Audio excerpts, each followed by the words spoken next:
പ്രിയപ്പെട്ട കുട്ടികളെ, നമ്മൾ ഡോപ്പിംഗ് പഠിച്ചിരുന്നു. ഡോപ്പിംഗ് പഠിച്ചിട്ട് നമ്മൾ ആദ്യം എൻ ടൈപ്പ് സെമി കണ്ടക്ടേഴ്സിനെ കുറിച്ച് പഠിച്ചു. Second is P type semiconductor. In P type semiconductor or doping by electron deficit impurity. Doping by electron deficit impurity causes p-type semiconductors. Okay.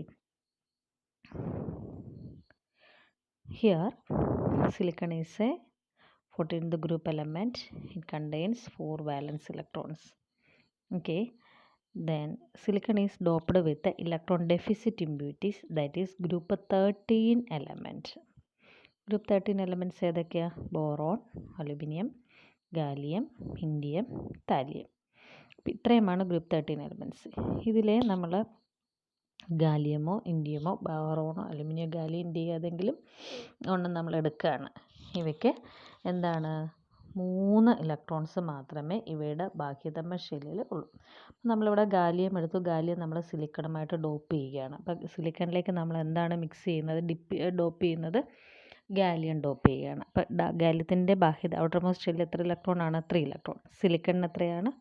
4 electron. അപ്പം നമുക്കറിയാം സിലിക്കണിലേക്കാണ് ഇത് add ചെയ്യുന്നത്. സിലിക്കണിൻ്റെ bonding ഇങ്ങനെയാണെന്ന് നമുക്കറിയാം. അതായത് സിലിക്കണിനെ 4 വാലൻസ് electrons 4 സിലിക്കണുമായിട്ട് ഇങ്ങനെ ബോണ്ട് ഫോം ചെയ്തിരിക്കുകയാണ്.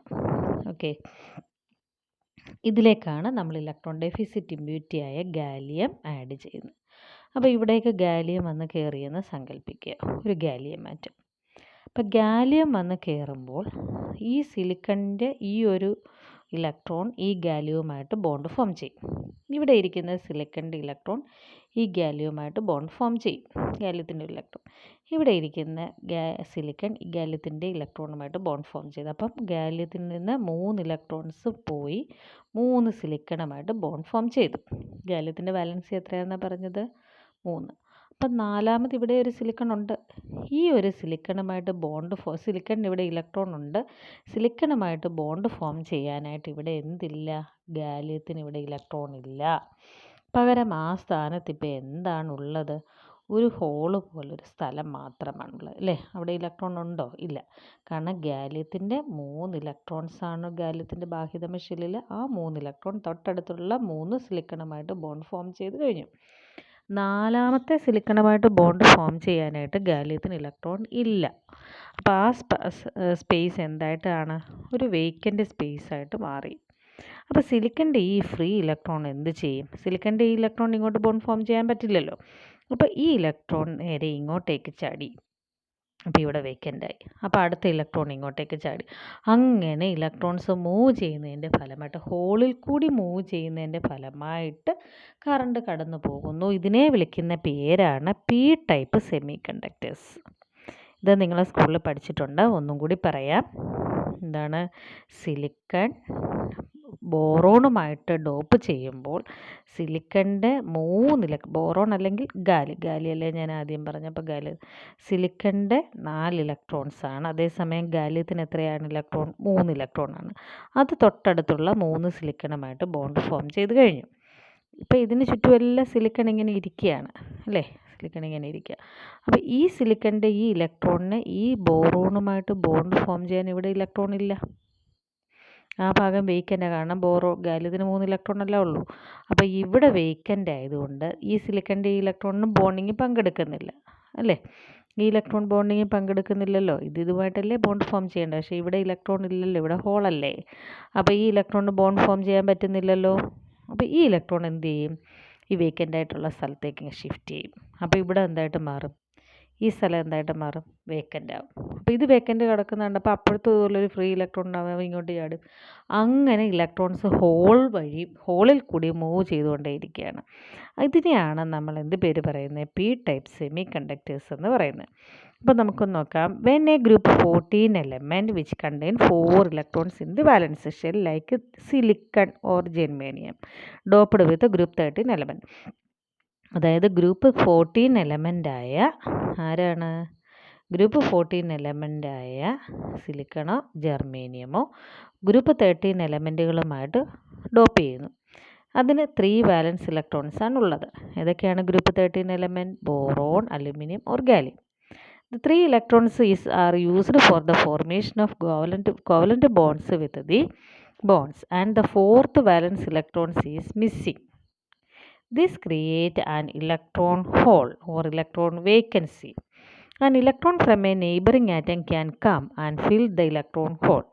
So the position of the hole is moved in the direction opposite to that of the electron move. Electron move ചെയ്യുന്നതിന് ഇങ്ങോട്ട് ഇലക്ട്രോൺ മൂവ് ചെയ്യുമ്പോൾ ഇങ്ങോട്ടേക്ക് ആരാ ഹോൾ മൂവ് ചെയ്തുകൊണ്ടിരിക്കും, ശരിയല്ലേ? അപ്പോൾ under the influence of the electric field the electrons would move towards positive charged plate through the electronic holes. ഓരോ ഹോൾസിലേക്ക് ഇലക്ട്രോൺസ് ഇങ്ങനെ മൂവ് ചെയ്തുകൊണ്ടേയിരിക്കുക. പോസിറ്റീവ്ലി ചാർജ്ഡ് ഹോൾസ് എന്നാണ് അതിന് പറയുന്നത്. It would appear if the electron hole are positively charged. These type of semiconductors are called P type semiconductors. Okay, ഇനി a large variety of solids which have lattices similar to germanium or silicon have been prepared by the combination of group 13 and group 15 or group 12 and group 16.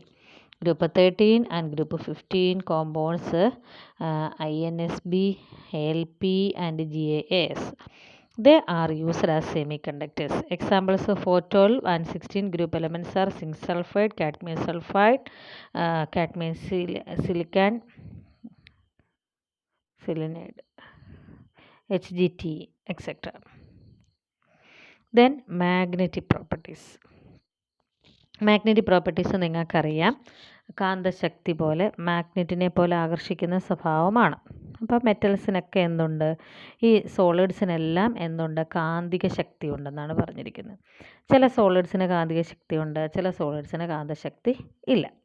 അപ്പോൾ എന്തുകൊണ്ടാണ് ഈ കാന്തശക്തി ഉണ്ടാവാൻ കാരണം? എന്തുകൊണ്ടാണ് എല്ലാ സോളിഡും കറണ്ടിനെ കടത്തി വിടുന്നില്ലല്ലോ? എല്ലാ ഖരാവസ്ഥയിലുള്ള എല്ലാ പദാർത്ഥങ്ങളും കറണ്ടിനെ കടത്തി വിടുന്നില്ല. ചില പദാർത്ഥങ്ങൾ, ചില സോളിഡ്സ് കറണ്ടിനെ കടത്തി വിടുന്നുണ്ട്. അവയെ നമ്മൾ കണ്ടക്ടേഴ്സ് എന്ന് വിളിച്ചു. ചില സോളിഡ്സ് കറണ്ടിനെ ഭാഗികമായി കടത്തിവിടും, അവരെ നമ്മൾ സെമി കണ്ടക്ടേഴ്സ് എന്ന് വിളിച്ചു. ചില സബ്സ്റ്റൻസ് തീരെ കടത്തിവിടുന്നില്ല, അവരെ എന്ത് വിളിച്ചു? ഇൻസുലേറ്റേഴ്സ് എന്ന് വിളിച്ചു. അപ്പോൾ അതേപോലെ തന്നെ എല്ലാ സോളിഡ്സിനും മാഗ്നറ്റിക് പ്രോപ്പർട്ടീസ് ഇല്ല. ചില സോളിഡ്സിന് മാഗ്നറ്റിക് പ്രോപ്പർട്ടി ഉണ്ട്, ചിലർക്ക് മാഗ്നറ്റിക് പ്രോപ്പർട്ടി ഇല്ല. അതെങ്ങനെയാണ് ഉണ്ടാവുക എന്നുള്ളതാണ് നമ്മൾ പറയുന്നത്. Every solid has some magnetic properties associated with due to the presence of some electron. Each electron in an atom behaves like a tiny magnet. Electrons being charged particle and due to spin and orbital motion has a permanent spin and orbital magnetic moment. The magnitude of this moment is very small and is measured in the unit called Bohr magneton. അപ്പം നമ്മളോട് പറഞ്ഞിരിക്കുന്ന എല്ലാ magnetic property, കാന്തശക്തി നമ്മൾ കാണുന്നത് പോലൊരു കാന്തശക്തി എല്ലാത്തിനുമില്ല. ചിലതിന് നല്ല കാന്തശക്തിയുണ്ട്, ചിലതിന് ഒരു സ്ലൈറ്റ് കാന്തശക്തിയുണ്ട്, അത് ചിലപ്പോൾ നമുക്ക് അറിയാൻ പോലും പറ്റത്തില്ല. അതുപോലുള്ളൊരു കാന്തിക ശക്തി ഉണ്ട്. അപ്പോൾ എന്തായാലും എല്ലാ സബ്സ്റ്റൻസിലും ഒരു ചെറിയ അളവുണ്ട്. എന്തുകൊണ്ടാണ് ഈ ചെറിയ രീതിയിൽ മാഗ്നറ്റിക് പ്രോപ്പർട്ടീസ് കാണിക്കാൻ കാരണം? Every substance is made up of small indivisible particle called atom എന്ന് നമ്മളോട് പറഞ്ഞു. ഈ ആറ്റത്തിനുള്ളിലെല്ലാം എന്തുണ്ട്? ഇലക്ട്രോൺസ് ഉണ്ട്, അല്ലേ? എല്ലാ വസ്തുക്കളും, നമ്മുടെ കയ്യിലിരിക്കുന്നതും നമ്മൾ കാണുന്നതും നമ്മൾ ഉപയോഗിക്കുന്നതുമായിട്ടുള്ള എല്ലാ വസ്തുക്കളും നിർമ്മിച്ചിരിക്കുന്നത് ആറ്റങ്ങൾ കൊണ്ടാണ്. ഓരോ പ്രത്യേകതരം ആറ്റങ്ങൾ കൊണ്ടാണ്, ഡിഫറെൻ്റ് ആറ്റങ്ങൾ. ഈ ആറ്റത്തിലെല്ലാം എന്തുണ്ട്? നെഗറ്റീവ്ലി ചാർജ്ഡ് ഇലക്ട്രോൺസ് ഉണ്ട്, അല്ലേ? അപ്പോൾ ഈ ഇലക്ട്രോൺസ് ഇങ്ങനെ വളരെ വേഗത്തിൽ ആറ്റത്തിൻ്റെ ന്യൂക്ലിയസിന് ചുറ്റും ഇങ്ങനെ കറങ്ങിക്കൊണ്ടിരിക്കുക. നമ്മളതൊന്നും കാണുന്നില്ല എന്നേ ഉള്ളൂ, ഇങ്ങനെ വളരെ വേഗത്തിൽ കറങ്ങിക്കൊണ്ടിരിക്കുക. അപ്പം നമ്മളോട് പറയുന്നത്, വളരെ വേഗത്തിൽ കറങ്ങിക്കൊണ്ടിരിക്കുന്ന ഒരു ചാർജ്ഡ് പാർട്ടിക്കിൾ ഇങ്ങനെ വളരെ വേഗത്തിൽ കറങ്ങിക്കൊണ്ടിരിക്കുമ്പോൾ അതിന് ചുറ്റും ആ പദാർത്ഥത്തിന് ഒരു മാഗ്നറ്റിക് ഫീൽഡ് ഡെവലപ്പ് ചെയ്യുന്നുണ്ട്. അപ്പോൾ ഒരു ചാർജ്ഡ് പാർട്ടിക്കിൾ, ആറ്റത്തിന് ചുറ്റും ഇലക്ട്രോൺസ് എന്ന് പറയുന്ന ചാർജ്ഡ് പാർട്ടിക്കിൾ വളരെ വേഗത്തിൽ കറങ്ങിക്കൊണ്ടിരിക്കുമ്പോൾ അതിനുള്ളിൽ ആ പദാർത്ഥത്തിൽ എന്തുണ്ടാകുന്നുണ്ട്? ഒരു ചെറിയൊരു മാഗ്നറ്റിക് ഫീൽഡ് അവിടെ ഡെവലപ്പ് ചെയ്യുന്നുണ്ട്. അപ്പോൾ ഇതിന് നമ്മൾ പറയുന്ന പേര് എന്താണ്? സ്പിൻ എന്നാണ് പറയുന്നത്. അതായത് ഇലക്ട്രോൺ ഇങ്ങനെ കറങ്ങുന്നതിന് നമ്മൾ എന്താ പറയുന്നത്? Electron being charged particle and due to spin orbital motion has a permanent spin and orbital magnetic moment. അപ്പോൾ ഇങ്ങനെ ഒരു പെർമനൻറ്റ് സ്പിൻ, അതായത് ഇതിങ്ങനെ ഇലക്ട്രോൺസിനെ കറങ്ങിക്കൊണ്ടിരിക്കുന്നതിനെയാണ് ഒരു സ്പിൻ എന്ന് പറയുന്നത്. അങ്ങനെ സ്പിൻ ഇങ്ങനെ കറങ്ങിക്കൊണ്ടിരിക്കുന്നതിൻ്റെ ഫലമായിട്ട് അവിടെ ഒരു മാഗ്നറ്റിക് മൊമെൻറ്റ് ഉണ്ടാകുന്നു. ആ ഓർബിറ്റലിൽ എന്തുണ്ടാകുന്നു? ഒരു മാഗ്നറ്റിക് മൊമെൻറ്റ്, അതായത് അവിടെ ഒരു മാഗ്നറ്റിക് ഫീൽഡ് അവിടെ സംജാതമാകുന്നു. ദ മാഗ്നിറ്റ്യൂഡ് ഓഫ് ഈ മാഗ്നറ്റിക് മൊമെൻറ്റിൻ്റെ തോതിനെയാണ് നമ്മൾ എന്ത് പറയുന്നത്? മാഗ്നറ്റിക് മൊമെൻറ്റ് അല്ലെങ്കിൽ അത് മാഗ്നറ്റിക് മൊമെൻറ്റ് എന്ന് നമ്മൾ പറയുന്നത്. ഈ ഒരു മാഗ്നറ്റിക് ഫീൽഡിനെ അല്ലെങ്കിൽ ഈ ഒരു കാന്തിക ശക്തി, ഇതിൻ്റെ ഈ മാഗ്നറ്റിക് മൊമെൻറ്റ് ഫീനെയാണ് നമ്മൾ എന്ത് പേര് പറയുന്നത്? മാഗ്നറ്റിക് മൊമെൻറ്റ് എന്ന് പറയുന്നത്. അപ്പം അതിൻ്റെ യൂണിറ്റാണ് ബോർ മാഗ്നറ്റോൺ. ഓക്കെ, അപ്പോൾ വളരെ വേഗത്തിൽ ഇലക്ട്രോൺസ് ഒരു പദാർത്ഥത്തിൽ കൂടി ഇങ്ങനെ ഇലക്ട്രോൺസ് വളരെ വേഗത്തിൽ കറങ്ങുമ്പോൾ ആ പദാർത്ഥത്തിൽ എന്തുണ്ട്? ഒരു ചെറിയൊരു മാഗ്നറ്റിക് ഫീൽഡ് സംജാതമാകുന്നു. ആ മാഗ്നറ്റിക് ഫീൽഡ് ഉണ്ടാവാൻ കാരണം ഇലക്ട്രോൺസിൻ്റെ ഈ സ്പിന്നിങ് മൂലമാണ്. ഇലക്ട്രോൺസ് ഇങ്ങനെ സ്പിൻ ചെയ്യുന്നതിൻ്റെ മൂലമാണ്. ഇലക്ട്രോൺസ് ഇങ്ങനെ സ്പിൻ ചെയ്യുമ്പോൾ ഓർബിറ്റലിനും ആ പദാർത്ഥത്തിനും എന്തുണ്ടാകുന്നു? ഒരു മാഗ്നറ്റിക് ഫീൽഡ് ഉണ്ടാകുന്നു. അതിൻ്റെ വാല്യൂവിനെയാണ് നമ്മൾ എന്ത് പറയുന്നത്? മാഗ്നറ്റിക് മൊമെൻറ്റ് എന്ന് പറയുന്നത്. അതിൻ്റെ യൂണിറ്റാണ് ബോർ മാഗ്നറ്റോൺ എന്നും പറയുന്നു. There are 5 types of magnetic properties. 1 diamagnetic property, 2 paramagnetic property. ഇത് രണ്ടും നിങ്ങൾക്ക് നന്നായിട്ട് അറിയാവുന്നതാണ്. എന്താണ് diamagnetic property? Substances which contains paired electrons are called diamagnetic substances. അപ്പോൾ ഈ ഓർബിറ്റലിലെല്ലാം ഇരിക്കുന്നത് എന്താണ്? പെയർഡ് ഇലക്ട്രോണുകളാണ് ഇരിക്കുന്നത് ഇങ്ങനെയുള്ള സബ്സ്റ്റൻസിൽ. ഇവിടേക്കൊരു കാന്തിക മണ്ഡലം നമ്മൾ കൊണ്ടുവരികയാണെങ്കിൽ ഈ കാന്തിക മണ്ഡലം ഈ സബ്സ്റ്റൻസിനെ ആകർഷിക്കുന്നില്ല. കാരണം ഇതിനകത്തിലെ ഇലക്ട്രോണുകളെല്ലാം പെയർഡാണ്. അപ്പോൾ പെയർഡ് ഇലക്ട്രോണുകളാകുമ്പോൾ ഇവിടേക്കൊരു കാന്തശക്തി വരാനുള്ള സാധ്യത കുറയുന്നതിനെ റിപ്പൽ ചെയ്യുന്നു. അപ്പോൾ ഇങ്ങനെയുള്ള വസ്തുക്കളൊക്കെ എന്തായിരിക്കും? ഇങ്ങനെയുള്ള വസ്തുക്കൾക്ക് മാഗ്നറ്റിക് ഫീൽഡ് അല്ലെങ്കിൽ കാന്തിക ശക്തി കുറവായിരിക്കും. ഓക്കെ, അപ്പോൾ എന്താണ് diamagnetic? These are weakly repelled by an external magnetic field. Diamagnetism arises due to the presence of fully paired electron. Pairing of electron cancel the magnetic moment and so they have no net magnetic moment. അപ്പോൾ electrons pairing ആയതുകൊണ്ട് ഈ spinning, ഒരു electron ഇങ്ങനെ ഇരുന്ന് കറങ്ങും, അടുത്ത electron ഇങ്ങനെ ഇരുന്ന് കറങ്ങും. ഇതിൻ്റെ നെറ്റ് എന്ന് പറയുന്നത് എന്തായിരിക്കും? 0 ആയിരിക്കും. അപ്പം നെറ്റ് മാഗ്നറ്റിക് മൊമെൻ്റ് അവിടെ 0. ഇനി രണ്ടാമത്തതാണ് paramagnetic substances which contains unpaired electrons are called paramagnetic substances. അപ്പോൾ ഇവിടെ ഈ ഓർബിറ്റലിലെല്ലാം എന്തായിരിക്കും? അൺപെയ്ഡ് ആയിട്ട് ഇലക്ട്രോൺ. ഇതിലേക്ക് നമ്മളൊരു ഒരു മാഗ്നറ്റ് കൊണ്ടുവരികയാണെന്നുണ്ടെങ്കിൽ ഈ മാഗ്നറ്റിനെ ഇത് അട്രാക്റ്റ് ചെയ്യും. അതായത് ഇതിൻ്റെ ഇലക്ട്രോൺസ് എല്ലാം എന്താണ്? ഒരേ ഡയറക്ഷനിലേക്കാണ് ഇങ്ങനെ എന്ത് ചെയ്യുന്നത്? സ്പിൻ ചെയ്തുകൊണ്ടേയിരിക്കുന്നത്. മാഗ്നറ്റിക് മൊമെൻറ്റ്സ് എല്ലാം എന്താണ്? ഒരേ ഡയറക്ഷൻ ഇങ്ങനെ എന്ത് ചെയ്തുകൊണ്ടിരിക്കുകയാണ്? സ്പിൻ ചെയ്യുക. അതുകൊണ്ട് അതിനൊരു നെറ്റ് മാഗ്നറ്റിക് മൊമെൻ്റ് അവിടെ ഉണ്ട്. ഒരു വലിയൊരു വാല്യൂ രണ്ടിനും കിട്ടും. They are weakly attracted by a external magnetic field. Paramagnetism is due to the presence of more unpaired electrons. They have a net magnetic field. They lost their magnetism in the absence of external field, so they are temporary magnet. അപ്പോൾ ഈ ഇരുമ്പിൻ്റെ അടുത്തിൽ നമുക്കറിയാം, ഇരുമ്പിൻ്റെ അടുത്തേക്ക് ഒരു ഇരുമ്പ് അല്ലെങ്കിൽ ഒരു മുട്ടസൂചി ഇരുമ്പ് കമ്പിയുടെ അടുത്തേക്ക് നമ്മളൊരു നല്ലൊരു മാഗ്നറ്റ് കൊണ്ടുചെല്ലുക. എന്നിട്ട് അപ്പോൾ ഈ ഇരുമ്പ് കമ്പി എന്ത് ചെയ്യും? മാഗ്നറ്റിലേക്ക് ആകർഷിക്കപ്പെടും. എന്നിട്ട് ആ ഇരുമ്പ് കമ്പിയിലേക്ക് വേറൊരു ചെറിയൊരു ഇരുമ്പിൻ്റെ എന്തെങ്കിലും ഒരു സാധനം കൊണ്ടുവന്ന് ആ ഇരുമ്പ് കമ്പിയിൽ അട്രാക്റ്റ് ചെയ്തില്ലേ? പക്ഷേ ഈ മാഗ്നറ്റ് മാറ്റി കഴിഞ്ഞ് കഴിഞ്ഞാൽ അതിൻ്റെ അട്രാക്റ്റീവ് ഫീൽഡ് എന്ത് ചെയ്യും? നഷ്ടമാവുകയും ചെയ്യും. അപ്പോൾ അതൊരു പെർമനൻറ്റ് മാഗ്നറ്റ് അല്ല, ഒരു ടെമ്പററി മാഗ്നറ്റായിട്ട് ഇത് എന്ത് ചെയ്യുന്നു? ആക്ട് ചെയ്യുന്നു. കാരണം അതിൽ അൺപെയ്ഡ് ഇലക്ട്രോണുകൾ കൂടുതലാണ്. ഈ അൺപെയ്ഡ് ഇലക്ട്രോണുകൾ ഒരേ ഡയറക്ഷനിൽ ഇങ്ങനെ എന്ത് ചെയ്തുകൊണ്ടേയിരിക്കുകയാണ്? സ്പിൻ ചെയ്തുകൊണ്ടേയിരിക്കുകയാണ്. അപ്പോൾ അവരുടെ ആ സ്പിന്നിങ്ങിൻ്റെ വാല്യൂ കൂടുതൽ വരും. ഇനി മൂന്നാമത്തേതാണ് ഫെറോ മാഗ്നറ്റിക് സബ്സ്റ്റൻസസ്. എന്താണ് ferromagnetic substances? They are very strongly attracted by a magnetic field can be permanently magnetised. In solid state the metal ions of ferromagnetic substances are grouped together in small regions of called domains. In the absence of external field, these domains are randomly oriented. When the substance is placed in a magnetic field, all the domains get oriented in the direction of the magnetic field and a strong magnetic effect is produced. This ordering of domains due to change even when the magnetic field is removed, so they become a permanent magnet. ഇതിന് ഞാനൊരു example നിങ്ങളോട് പറയാം. പണ്ട് നിങ്ങൾ സ്കൂളിൽ പഠിച്ചിട്ടുണ്ട്, ഒരു പച്ചിരുമ്പ് കോറിൽ കൂടി പച്ചിരുമ്പ് കോറിൽ എന്ത് ചെയ്യുകയാണ്, ഒരു പച്ചിരുമ്പ് കോറിൽ ഇത് കടത്തിവിടുക, മാഗ്നറ്റിക് ഫീൽഡ് കടത്തിവിടുമ്പോൾ കുറേ കഴിയുമ്പോഴേക്ക് ഈ പച്ചിരുമ്പ് കോർ എന്തായിട്ട് മാറും, ഒരു മാഗ്നറ്റായിട്ട് ആക്ട് ചെയ്യുന്നു. ഇത് ഈ മാഗ്നറ്റിക് ഫീൽഡ് മാറ്റിക്കഴിഞ്ഞാൽ, ഈ കാന്തശക്തി മാറ്റിക്കഴിഞ്ഞാലും പച്ചിരുമ്പ് കോർ എന്തായിട്ട് മാറുന്നു, പെർമനൻറ്റ് മാഗ്നറ്റായിട്ട് മാറുന്നു. അപ്പോൾ അതാണ് അവിടെ നടക്കുന്നത്. അതാണ് ഫെറോമാഗ്നറ്റിക് സബ്സ്റ്റൻസസ് എന്ന് പറഞ്ഞു കഴിഞ്ഞാൽ. അപ്പോൾ ഇവിടെ എന്താ പ്രത്യേകത എന്ന് വെച്ച് കഴിഞ്ഞാൽ, ഈ പദാർത്ഥത്തിലെ ഒരുപാട് അൺപെയർഡ് ഇലക്ട്രോൺസിൻ്റെ എണ്ണം കൂടുതലായിരിക്കും. ഈ അൺപെയർഡ് ഇലക്ട്രോൺസ് എല്ലാം ഒരേ ഡയറക്ഷനിലാണ് ഈ ഇലക്ട്രോൺസ് എല്ലാം എന്ത് ചെയ്തുകൊണ്ടേയിരിക്കുന്നത്, കറങ്ങിക്കൊണ്ടിരിക്കുന്നത്. സ്വന്തം അച്ചുതണ്ട് ഇങ്ങനെ കറങ്ങിക്കൊണ്ടിരിക്കുകയാണ്. അപ്പോൾ ഇങ്ങനെ എല്ലാവരും ഒരേ ഡയറക്ഷനിൽ. ഇങ്ങനെ ഇരിക്കുന്ന 2 ഇലക്ട്രോണാണ് ഓപ്പോസിറ്റ്, ഒരാൾ ഇങ്ങനെ കറങ്ങും, ഒരാൾ ഓപ്പോസിറ്റ് കറങ്ങും. ഓക്കെ.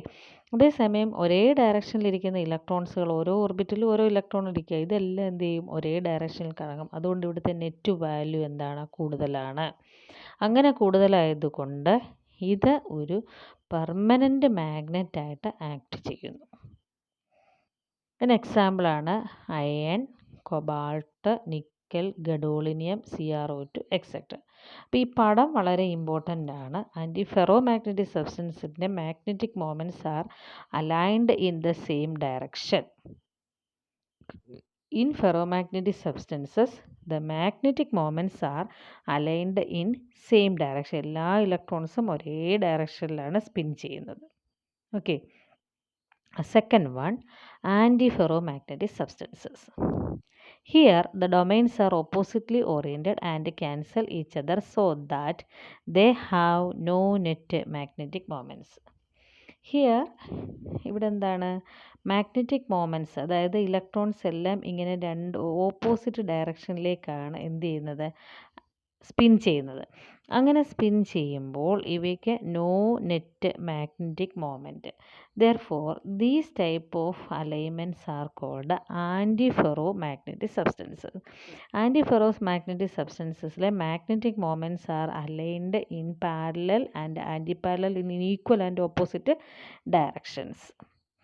അത് ഈ ഫിഗർ വളരെ ഇമ്പോർട്ടൻ്റ് ആണ്, അത് പഠിക്കുക. Then ferrimagnetic substances. Here the magnetic moments are aligned in unequal number, opposite direction in unequal number.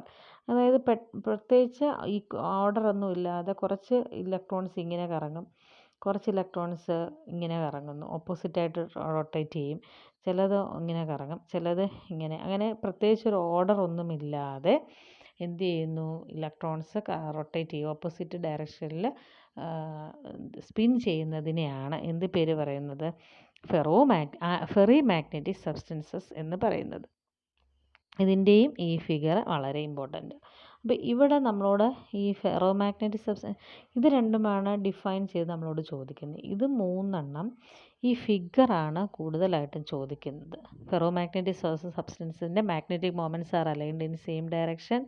Anti ferromagnetic substances the magnetic moments are aligned in parallel and antiparallel direction in equal numbers. But in ferrimagnetic substances the magnetic moments are aligned in equal and opposite directions in unequal number. 3 figure നന്നായിട്ട് പഠിക്കുക. ഇതോടുകൂടി second ഇയറിൻ്റെ first chapter തീർന്നു. ഇനി ഞാൻ നിങ്ങൾക്ക് first ഇയറിൻ്റെ chapters എടുത്തതിന് ശേഷം മാത്രമായിരിക്കും ചിലപ്പോൾ, അല്ലെങ്കിൽ ഇടയ്ക്ക് എന്തെങ്കിലും ഓരോ വീഡിയോ എല്ലാം ഇട്ട് തരികയുള്ളൂ. ഓക്കെ.